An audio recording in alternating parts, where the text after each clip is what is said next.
الحمد لله رب العالمين والصلاة والسلام على سيد المرسلين وعلى آله وصحبه أجمعين. الدهر يومان ذا أمن وذا خطر والعيش عيشان ذا صحو وذا كدر.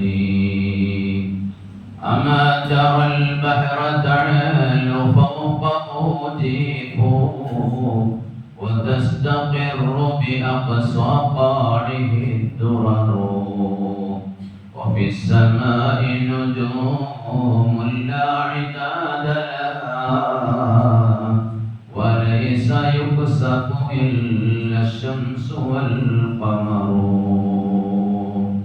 على محمد سيدنا مولانا محمد.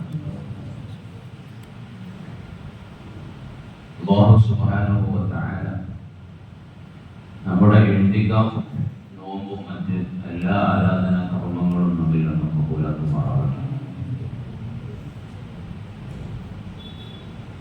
ആത്മാർത്ഥത ഇല്ലാത്ത ഒരു പ്രവർത്തനത്തിനും അതിൻ്റെതായ ഫലം തീർച്ചയായും ലഭിക്കുകയില്ല. നമ്മുടെ വീട് അതിൻ്റെ അകം ആകെ മലിനമായി വൃത്തിഹീനമായി നിൽക്കുകയാണ്. നാം അതിൻ്റെ പുറംഭാഗമെല്ലാം വളരെ മനോഹരമായി പോളിഷ് ചെയ്തു, പെയിന്റിങ് ചെയ്തു, വളരെ ആരും കണ്ടാൽ ഒന്ന് ആശ്ചര്യപ്പെട്ടു പോകുന്ന രൂപത്തിൽ അതിനെ അലങ്കരിച്ചു. പക്ഷേ അതിൻ്റെ അകം വളരെ വൃത്തിഹീനമായ രൂപത്തിലാണ്. എന്തായിരിക്കും അതിൻ്റെ അവസ്ഥ? ഉള്ളിലേക്ക് കയറി നോക്കിയ ആളുകൾ അറുക്കുകയും വെറുക്കുകയും ഇറങ്ങിപ്പോകുകയും ചെയ്യും. നമുക്കൊരാൾ നല്ലൊരു ഗിഫ്റ്റ് തന്നു, നല്ലൊരു ബോക്സ്, കാഴ്ചയിൽ നല്ല കനവും വലിപ്പവും ഒക്കെ ഉള്ള നല്ലൊരു ഗിഫ്റ്റ് തന്നു. അതിൻ്റെ അകത്ത് ഒരുപാട് പായ് വസ്തുക്കൾ, ഉപകാരശൂന്യമായ കുറേ വസ്തുക്കൾ അതിൻ്റെ പുറം വർണ്ണക്കടലാസ് കൊണ്ട് മനോഹരമാക്കി പൊതിഞ്ഞ് തന്നു. അത് അഴിച്ചു നോക്കുമ്പോൾ നമ്മുടെ പ്രതീക്ഷയെല്ലാം തെറ്റിപ്പോയി. ഈ ഗിഫ്റ്റ് കൊണ്ട് എന്ത് പ്രയോജനം എന്നതുപോലെയാണ് നമ്മൾ ചെയ്യുന്ന അമലുകൾ. ആ അമലിൽ അതുകൊണ്ട് ലക്ഷ്യമാക്കുന്ന ആത്മാർത്ഥത, ഇഖ്ലാസ് അതില്ലാതെയായാൽ ഈ വെറുതെയുള്ള കാട്ടിക്കൂട്ടലുകളൊക്കെ ഒരു പ്രയോജനവുമില്ലാതെ, ഫലമില്ലാതെ നമുക്ക് നഷ്ടമായി പോകും. ഒരു മനുഷ്യന്റെ ശരീര ഭംഗിയിലേക്കല്ല, അവന്റെ ബാഹ്യ സൗന്ദര്യങ്ങളിലേക്കല്ല സൃഷ്ടാവായ റബ്ബ് സുബ്ഹാനഹു വ തആലയുടെ നോട്ടമുള്ളത് അവന്റെ മനസ്സിലേക്കാണ്. നമ്മുടെ മനസ്സ് വളരെ ദുഷിച്ച മനസ്സാണ്, വളരെ മോശപ്പെട്ട മനസ്സാണ്. നല്ല ഭംഗിയുള്ള വസ്ത്രം ധരിച്ചു, നല്ല മനോഹരമായ രൂപത്തിൽ നമ്മൾ ചമഞ്ഞു നടക്കും. മുഖമൊക്കെ കാണാൻ നല്ല ഭംഗി, വേഷവിധാനങ്ങളൊക്കെ വളരെ ഉഷാറാണ്. പക്ഷേ നമ്മുടെ മനസ്സ് വളരെ ചിന്തയായിട്ടാണ്. എന്നാൽ ഈ പുറം ഭംഗി കൊണ്ട് യാതൊരു പ്രയോജനവും ഇല്ല. ജമാൽ വജ്ഹി മഅഖുബിൻ നുഫൂസി കഖിൻദീരിൻ അലാ ഖബരിൽ മജൂസി. മഹാന്മാരതിന് ഉദാഹരണം പറഞ്ഞതാണ്. മനസ്സ് ദുഷിച്ചതായിരിക്കെ മുഖം നല്ല ഭംഗിയാണ്, വേഷവിധാനങ്ങളൊക്കെ വളരെ ഉഷാറാണ്. അത് അഗ്നിയാരാധകനായി ജീവിച്ചിരുന്ന മനുഷ്യന്റെ ശവകുടീരത്തിൽ ലൈറ്റുകളെ കൊണ്ട് അലങ്കരിച്ചതുപോലെയാണ്. ഈ അഗ്നിയാരാധകനായ മനുഷ്യന്റെ അവന് ജീവിതം ഒഴികെ തീയിനെ ആരാധന ചെയ്തു. വെളിച്ചത്തിന് ആരാധന ചെയ്തു, അതൊരു പ്രയോജനവും കിട്ടിയിട്ടില്ല. ഇനി അവന്റെ ശവകുടീരത്തിൽ കൊണ്ടുപോയി നെറ്റ് കെട്ടിയത് കൊണ്ട് എന്ത് കിട്ടാനാണ്, മനോഹരമാക്കിയത് കൊണ്ട് എന്ത് കിട്ടാനാണ് എന്ന് പറഞ്ഞതുപോലെ നമ്മുടെ മനസ്സ് അത് ക്ലിയർ അല്ല എങ്കിൽ, അത് ഭംഗിയുള്ളതും അത് വളരെ സ്ഫുടമായതുമല്ല എങ്കിൽ, നമ്മുടെ ബാഹ്യമായ ഒരു സൗന്ദര്യം കൊണ്ടും ഒരു കാട്ടിക്കൂട്ടൽ കൊണ്ടും നമുക്ക് പ്രയോജനം ഉണ്ടാവുകയില്ല. നമ്മുടെ ഹൃദയം അത് ശുദ്ധമായതാകണം. ഹൃദയത്തിൽ ഇഖ്ലാസും ഭക്തിയും അല്ലാഹുവിനെ പറ്റിയുള്ള ഭയവും ഒക്കെ നിറഞ്ഞതും ആയിരിക്കേണ്ടതുണ്ട്. അജല്ലു മാ യൻസിലു മിനസ് സമാഇ അത്തൗഫീഖ് വഅജല്ലു മാ യസ്അദു മിനൽ അർളി അൽ ഇഖ്ലാസ്. മഹാന്മാർ രേഖപ്പെടുത്തുകയാണ്, ആകാശത്തിൽ നിന്ന്, അതായത് അല്ലാഹുവിന്റെ ഭാഗത്ത് നിന്ന് മനുഷ്യരിലേക്ക് ഇറക്കപ്പെട്ട ഏറ്റവും മഹത്തായ സംഗതി അത് തൗഫീഖാണ്. നല്ല കാര്യങ്ങൾ ചെയ്യാനുള്ള മനസ്സും അതിനുള്ള അവസരങ്ങളൊക്കെ ഒത്തുകിട്ടുക എന്നതാണ്. എത്രയോ ആളുകളുണ്ട് ആ തൗഫീഖ് കിട്ടാതെ പോകുന്നത്, നല്ലത് ചെയ്യാനും നല്ലത് പറയാനും നല്ല കാര്യങ്ങളിലൊക്കെ ഇടപെടാനുമുള്ള തൗഫീഖ് ലഭിക്കാതെ പോകുന്നത്. അവർക്ക് ആരോഗ്യമില്ലാഞ്ഞിട്ടല്ല, പാവങ്ങൾക്ക് കൊടുക്കാൻ അവരുടെ കയ്യിൽ ധനമില്ലാഞ്ഞിട്ടല്ല, അവർക്ക് സമയമില്ലാഞ്ഞിട്ടല്ല, പക്ഷേ അവർക്ക് അല്ലാഹുവിൽ നിന്ന് ലഭിക്കുന്ന തൗഫീഖ് എന്ന് പറയുന്ന സംഗതി ഇല്ലാതെയായി പോകുന്നതാണ് കാരണം. അല്ലാഹുവിൽ നിന്ന് ലഭിക്കുന്ന വലിയ സംഗതിയാണ് തൗഫീഖ്. അതേസമയം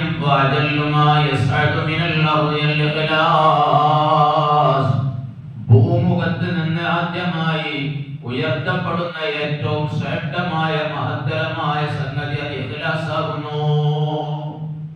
മനുഷ്യന്റെ പ്രവർത്തനങ്ങളൊക്കെ ഇഖ്ലാസ് ഇല്ലാത്ത പ്രവർത്തനങ്ങളാകുന്നു. ഇഖ്ലാസ് എടുക്കപ്പെട്ടു പോകുന്നു, എടുത്തു കളയപ്പെടുന്നു. കുല്ലു ഷൈഇൻ ഹാലികുൻ ഇല്ലാ വജ്ഹാ. വിശുദ്ധമായ ഖുർആനിൽ കാണാം, എല്ലാം നശിച്ചു പോകും, എല്ലാം ഇല്ലാതെയായി പോകും, വെറുതെയായി പോകും. ഇല്ലാ വജ്ഹാ, വജ്ഹുല്ലാഹ് ഒഴികെ, അല്ലാഹുവിന്റെ വജ്ഹ് ഒഴികെ എന്നതിന് മഹാന്മാരായ മുഫസ്സിറുകൾ നൽകുന്ന വ്യാഖ്യാനം അന്നൽ മുറാദ ബിഹി മാ അമില ബിഹി ലിഅജ്ലിഹി സുബ്ഹാനഹു വ തആല. അല്ലാഹുവിന്റെ പൊരുത്തത്തിന് വേണ്ടി, അല്ലാഹുവിന്റെ തൃപ്തിക്ക് വേണ്ടി മാത്രം ചെയ്തത് മാത്രം ബാക്കിയാകും, അതുകൊണ്ട് ഫലമുണ്ടാകും, അത് ശേഷിക്കും, അല്ലാത്തതൊക്കെ വെറുതെയായി പോകും. കുല്ലു ഷൈഇൻ ഹാലിക്, എല്ലാം നശിച്ചു പോകും. ലിയഅരിഫിൽ ഇൻസാനു മാ ഉഖീമ ഫീഹി വൽയഅമൽ അലൈഹി ലാ യകുൻ കഅൽ അജീരി സൂ. ഏതൊരു മനുഷ്യനും തന്നെ ഏൽപ്പിക്കപ്പെട്ട ഉത്തരവാദിത്വത്തിൽ അവൻ ഉറച്ചു നിന്ന് അവൻ കൃത്യമായി അവന്റെ പണിയെടുക്കേണ്ടതുണ്ട്. വൽയഅമൽ അലൈഹി, അത് പ്രകാരം അവൻ അമൽ ചെയ്യേണ്ടതുണ്ട്. വലാ യകുൻ കൽ അജീരി സൂ, ചീത്ത പണിക്കാരനെ പോലെ ആവാൻ പാടില്ല. നമ്മൾ പണിക്ക് വിളിക്കുന്ന ചീത്തയായ പണിക്കാരനെ പോലെ ആവാൻ പാടില്ല. ഇല്ലം യുഅ്തൽ ഉജ്റത ലം യഅമൽ, കൂലി കിട്ടിയില്ലെങ്കിൽ പണിക്കാരൻ പണിയെടുക്കുകയില്ലല്ലോ. തലേ ദിവസങ്ങളിലെ കൂലി ബാക്കിയുണ്ട്, അത് കുടിശ്ശികയായി നിൽക്കുകയാണ്. അത് മുതലാളിയിൽ നിന്ന് കിട്ടിപ്പോരുന്നില്ല എങ്കിൽ ഇവന്റെ പണിയിൽ ഇവൻ അലംഭാവം കാണിക്കും, ഇവന്റെ പണിയിൽ അവൻ പോരായ്മ വരുത്തും, ഇവന്റെ പണി ഭംഗിയായി അവൻ എടുക്കുകയില്ല എന്നതുപോലെ ഒരു മനുഷ്യൻ ആകാൻ പാടില്ല. വലാ യകുൻ കൽ അബ്ദി സൂഇ ലൗലാ ഖശിയത്തുൽ റബ്ബി ലം യതഅദ്ദബ, ചീത്തയായ അടിമയെ പോലെ ആകാൻ പാടില്ല. ചീത്തയായ അടിമ, അവന്റെ പ്രത്യേകത എന്താ? യജമാനന്റെ അടി ഭയമില്ല എങ്കിൽ, യജമാനിൽ നിന്ന് അടി കിട്ടും എന്ന ഭയമില്ല എങ്കിൽ അവൻ മര്യാദക്ക് നിൽക്കുകയില്ല. അവൻ നിലനിൽക്കുന്നത്, അവൻ അച്ചടക്കം പാലിക്കുന്നത്, കാര്യങ്ങളൊക്കെ അവൻ ചെയ്യുന്നത് യജമാനനെ ഭയപ്പെട്ടുകൊണ്ടാണ്. യജമാനന്റെ ശിക്ഷ ഭയക്കുന്നില്ല എങ്കിൽ അവൻ മര്യാദ പാലിക്കുകയില്ല. അങ്ങനെയുള്ള അടിമയെ പോലെയും ആവാൻ പാടില്ല. വൽയകുൻ യഅമലു ലില്ലാഹ്, അല്ലാഹുവിനെ അമൽ ചെയ്യുന്നവനാവണം. ലിഅന്നഹു സയ്യിദുഹു വ മൗലാഹ്, പറയുമെല്ലാം വലി അന്നഹു അമറഹു വനഹാ, അല്ലാഹയാണ് ചെയ്യാൻ കൽപ്പിച്ചതും അല്ലാഹുവാണ് ഇന്ന കാര്യങ്ങളൊക്കെ ചെയ്യരുത് എന്ന് നമ്മളോട് വിരോധിച്ചതും. ഇവിടെ ജീവിക്കുന്ന സമയത്ത് പല നിലക്കുള്ള അവസ്ഥകളും നമുക്കുണ്ടാകും.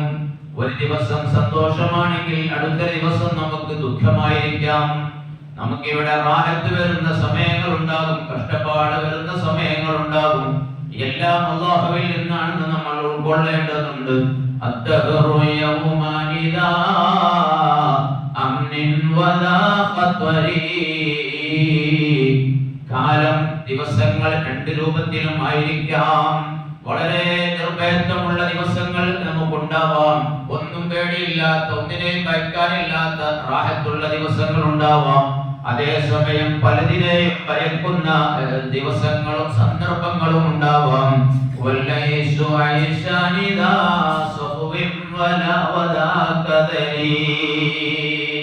ജീവിതം നല്ല ക്ലിയറായ ജീവിതം ഉള്ള ആളുകളും ഉണ്ടാവാം. അതേ സമയത്ത് വളരെ മോശമായ നിലക്കുള്ള ജീവിതമുള്ള ആളുകൾ ഉണ്ടാകും. ഏതുപോലെ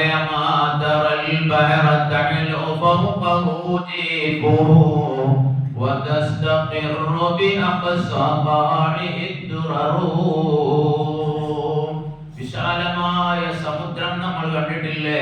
ആ സമുദ്രത്തിൽ ചത്തതായ ജീവികളൊക്കെ, അതിന്റെ ശവങ്ങളൊക്കെ അതിന്റെ അടിയിലേക്ക് പോകാതെ അതെല്ലാം പൊങ്ങി വരുന്നു. അത് കരയിലേക്ക് കൊണ്ടുപോയി തട്ടുന്നു. ചീത്തയായതിനെയൊക്കെ അത് തട്ടിക്കളയുന്നു, അത് മുകളിലേക്ക് തട്ടിവിടുന്നു. എന്നാൽ വിലപിടിപ്പുള്ള വസ്തുക്കളൊക്കെ സമുദ്രത്തിന്റെ അടിയിലാണ്.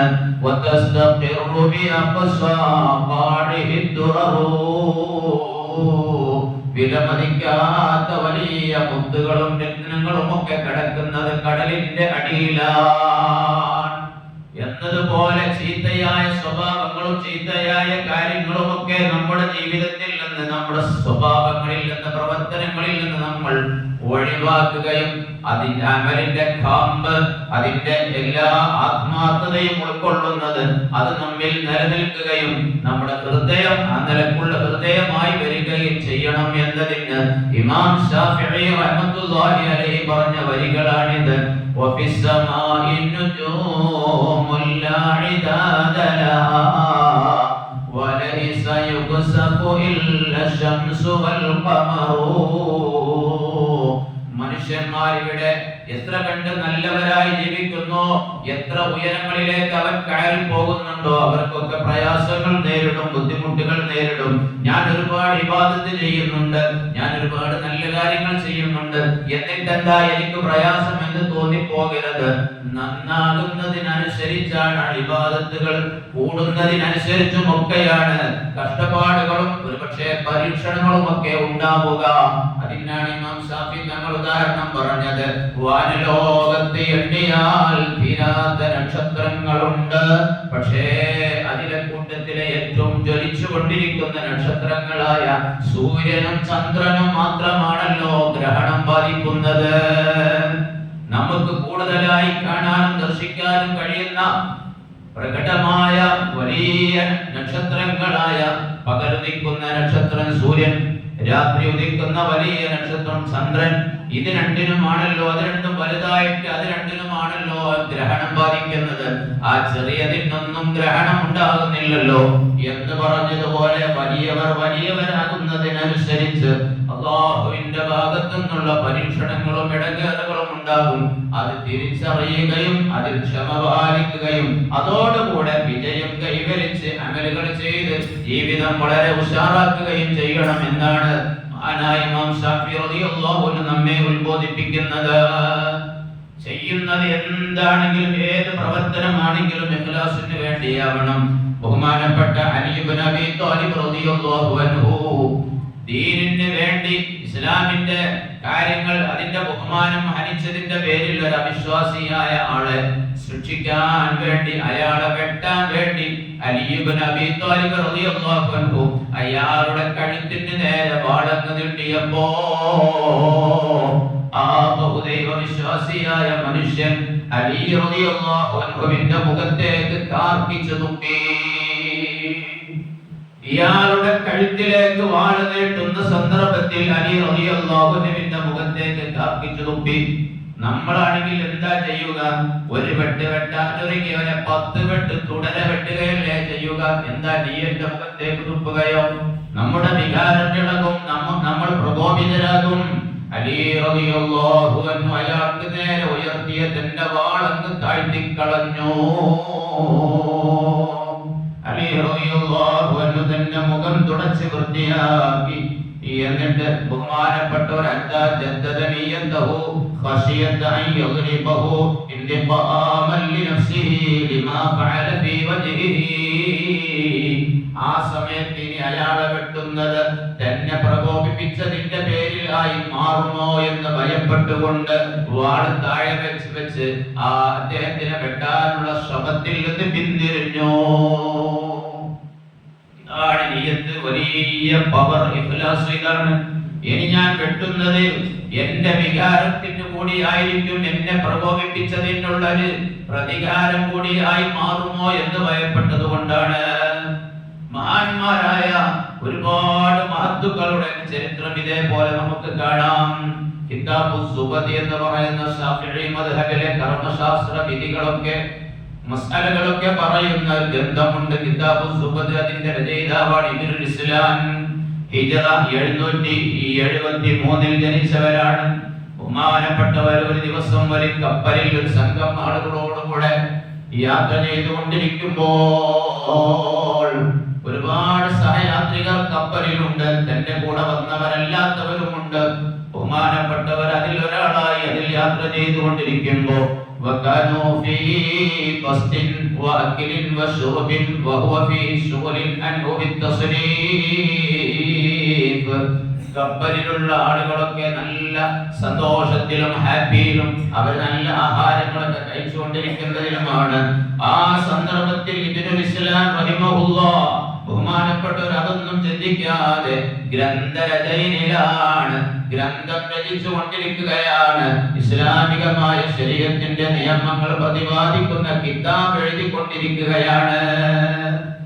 ആളുകളൊക്കെ കളിയിലാണ്, ചിരിയിലാണ്, വല്ലാത്ത ഹാപ്പിയിലാണ്, കടലിലൂടെയുള്ള യാത്രയാണ്.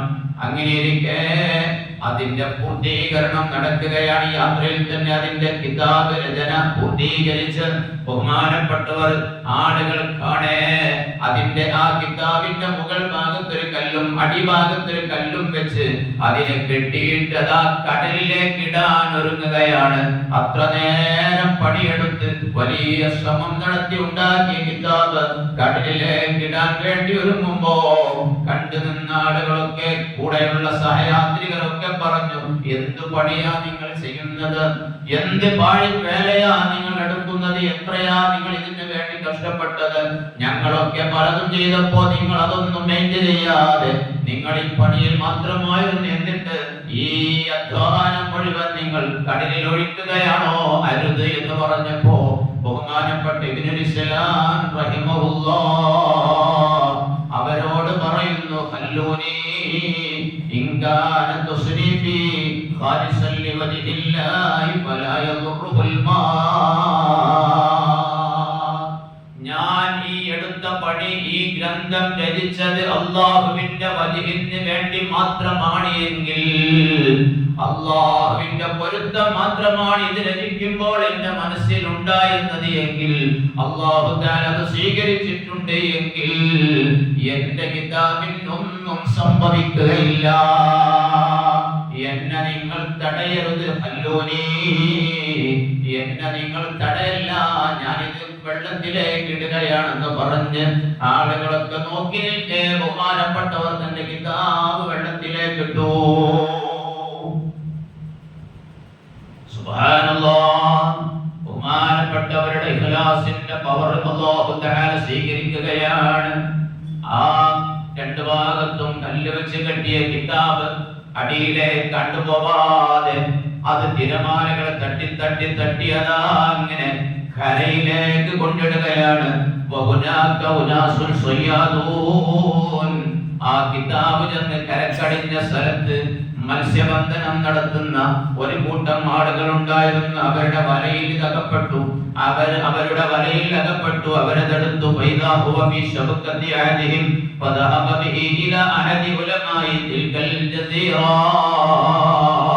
അവർ സ്ഥിതി കൊള്ളുന്ന ആ ദ്വീപിലുള്ള ഒരു പണ്ഡിതന്റെ അടുത്തേക്ക് അവർ കിട്ടിയ ഈ കിതാബുമായി ചെന്നു. അത് തുറന്നു നോക്കുമ്പോൾ കിതാബുൻ ഫീഹി ഫവൈദു അലാ മദ്ഹബിൽ ഇമാം ശാഫിഈ. ഇമാം ശാഫിഈ റളിയല്ലാഹു അൻഹുവിന്റെ ശാഫിഈ മദ്ഹബ് പ്രകാരം രചിക്കപ്പെട്ട നല്ല മനോഹരമായ ഒരു കിതാബാണിത്. ആ പണ്ഡിതൻ അതിന്റെ വിധി എഴുതി. അങ്ങനെ ഫഅമറ ബികിതാബത്തിഹി വനശ്രിഹി. ആ കിതാബ് പകർത്തി എഴുതാനും അത് പ്രചരിപ്പിക്കാനും ആ പണ്ഡിതൻ ഉത്തരവിട്ടു. ഫന്തശറ ബിബറകത്തി ഇഖ്ലാസി മുഅല്ലിഫി.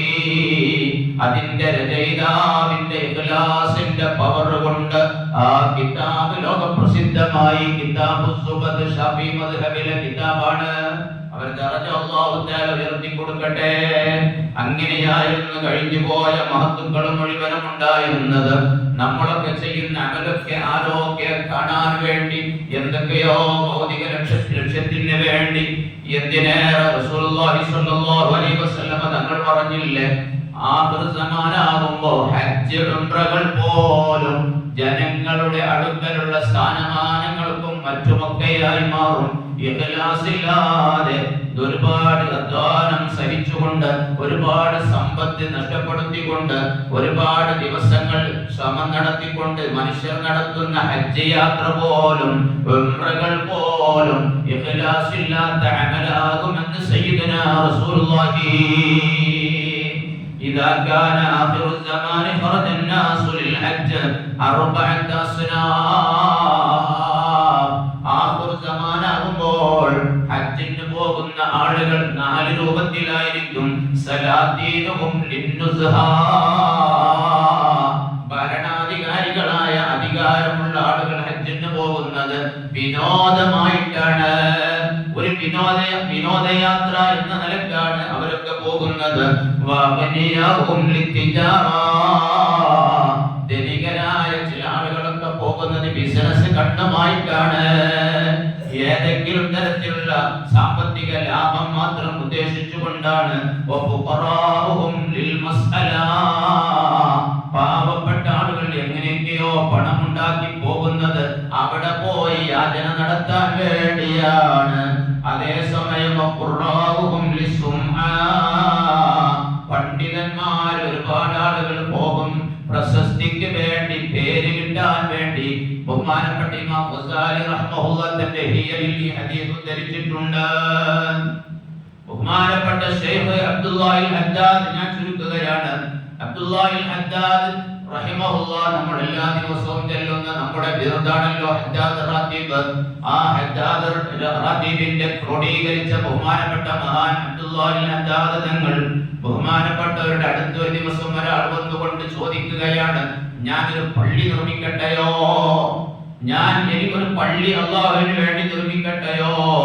ആ സമയത്ത് അബ്ദുല്ലാഹിൽ ഹദ്ദാദ് തങ്ങൾ പറയുന്നു, ഇൻകാനത്ത് നിയ്യത്തുക ഖാലിസത്തൻ ഫബിനിഹി വഇല്ലാ ഫലാ. നീ പള്ളി നിർമ്മിക്കുന്നത് കൊണ്ട് നീ ലക്ഷ്യം വെക്കുന്നത് അല്ലാഹുവിന്റെ വജ്ഹ് മാത്രമാണെങ്കിൽ നീ ഉണ്ടാക്കിക്കോ, അല്ലെങ്കിൽ നീ ആ പണിക്ക് നിൽക്കണ്ട. ഫഖാല സാലിഹ, അയാൾ പറഞ്ഞു എന്റെ നിയ്യത്ത് നല്ല ഖാലിസായ നിയ്യത്താണ്. ആ സമയത്ത് ബഹുമാനപ്പെട്ട ഹദ്ദാദ് തങ്ങൾ ചോദിക്കുകയാണല്ലോ, നീ ആ പള്ളിയുടെ നിർമ്മാണം ഉദ്ദേശിക്കുന്ന സ്ഥലത്ത് പള്ളിയുടെ നിർമ്മാണം നീ പൂർത്തിയാക്കി, ധാരാളം ധനം നീ അതിന് വേണ്ടി വിനിയോഗിച്ചു.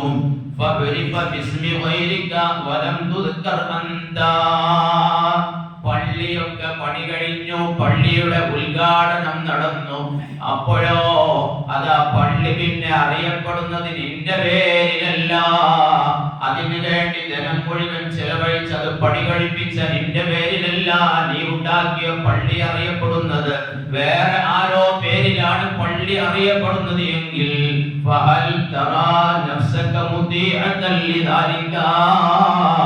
അതിന് നിന്റെ മനസ്സ് സമ്മതിച്ചു കൊടുക്കുമോ?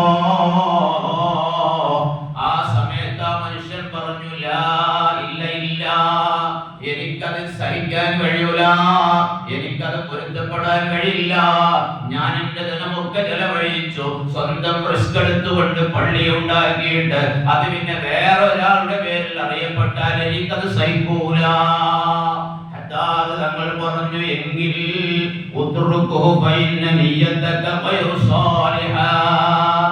നീ അതിന് ശ്രമിക്കണ്ട, നിന്റെ ലക്ഷ്യം ചീത്തയാണ്.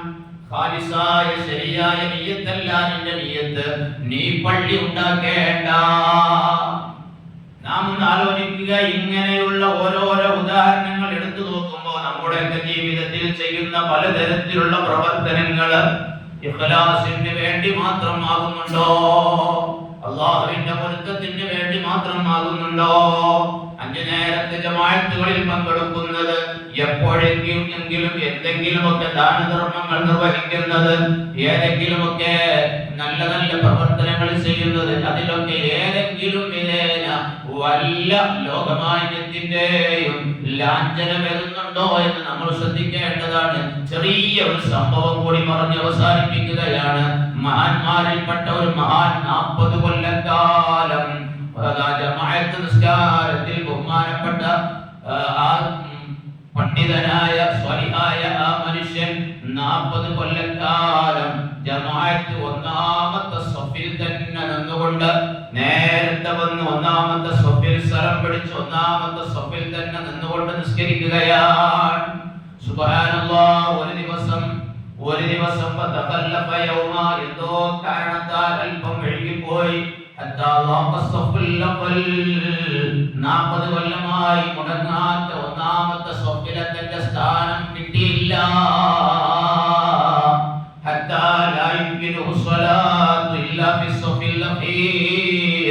ഏറ്റവും ബാക്കിലെ സ്വപ്പിലാണ് അന്ന് സ്ഥലം കിട്ടിയത്. 40 കൊല്ലത്തിന്റെ ഇടക്കുണ്ടായ ആദ്യ അനുഭവമാണ്. അങ്ങനെ ആ സമയത്ത്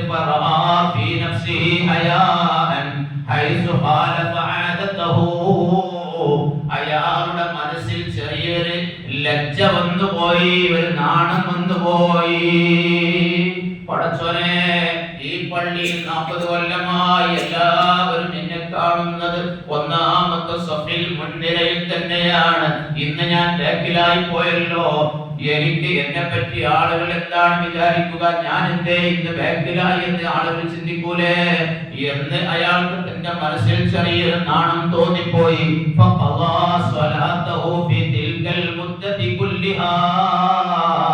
അവിടുന്ന് തീരുമാനമെടുത്തു, ഞാൻ ഈ 40 കൊല്ലക്കാലം ഒന്നാമത്തെ സഫിൽ നിന്ന് നിസ്കരിച്ച നിസ്കാരങ്ങൾ മുഴുവൻ ഇഖ്ലാസില്ലാത്ത നിസ്കാരമായി പോയി എന്ന് പറഞ്ഞ് അല്ലാഹ് അങ്ങ് വിട്ടാൻ ആരംഭിച്ചു.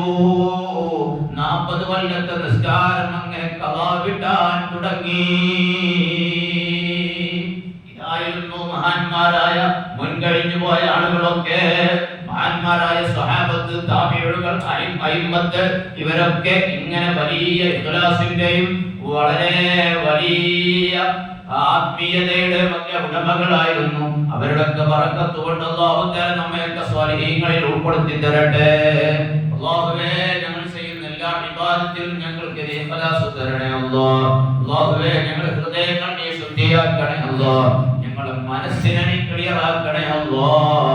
അല്ലാഹുവേ, ഞങ്ങളുടെ മനസ്സുകളിലുള്ള ചിന്തയായ ചിന്താഗതികളും ദുസ്വഭാവങ്ങളും എല്ലാം നീക്കം ചെയ്ത് നീ നല്ല ഹൃദയവും നല്ല മനസ്സും ഞങ്ങൾക്ക് തരണേ അല്ലാഹ്.